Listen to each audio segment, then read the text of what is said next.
Moikka, tervetuloa uuden videon pariin. Tässä videossa mä esittelen, mitä mä ostin myllystä. Joten aloitetaan aika normaalin ostoksilla, eli tällainen primeri.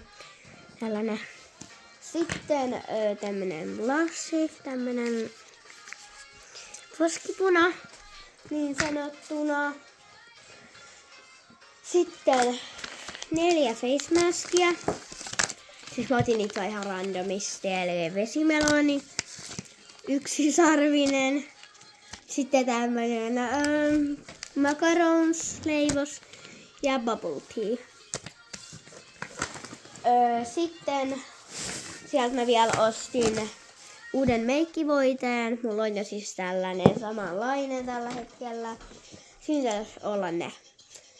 Mut nyt mä esittelen noi Prisman, mitä mä ostin Prismasta. Sieltä mä ostin tämmösen huuli smoothie skin jonkun jutun.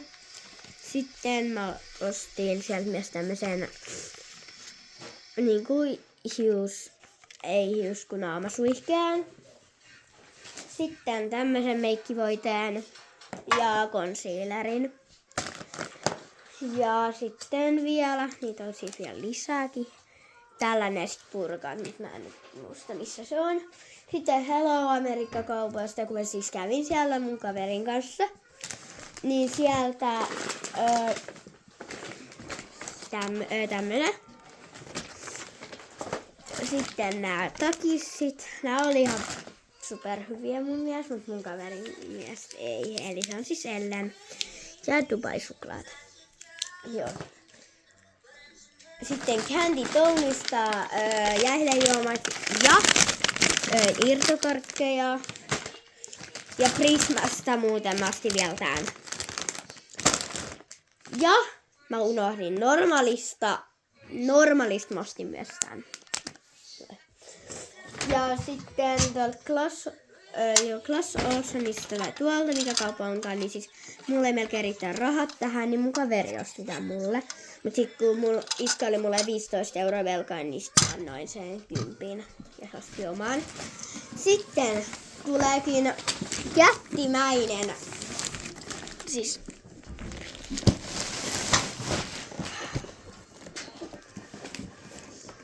tällainen meikkipeili. Meikkipeili. Sitten H&M:stä 4 toppia, eli siis 1 toppi oli 5 €, mut sit taas 3 toppia. Mitä? Joo. Eli mä sain tän nyt helpommalla tavalla. Niin 3 2 hinnalla. Mä nyt en muista sitä, mutta 1 tämmönen musta toppi. Sitten mulla on just samanlaiset toiset sortsit, niin nyt se siis mätsää. Ja sitten tämmönen valkoinen toppi. Siinä taisi olla kaikki paitsi siis sieltä Hello Amerikka-kaupasta myös täällä. Tämmönen. Ja siis mun pikkosisko sanoi, että kun se omaistuu batteria vähän tai energiajuomaa, niin se salettaa tuoksua siltä tai maistuu. Niin kun mä haistoin sitä, niin mä vaan, niin. Mut joo. Moikka!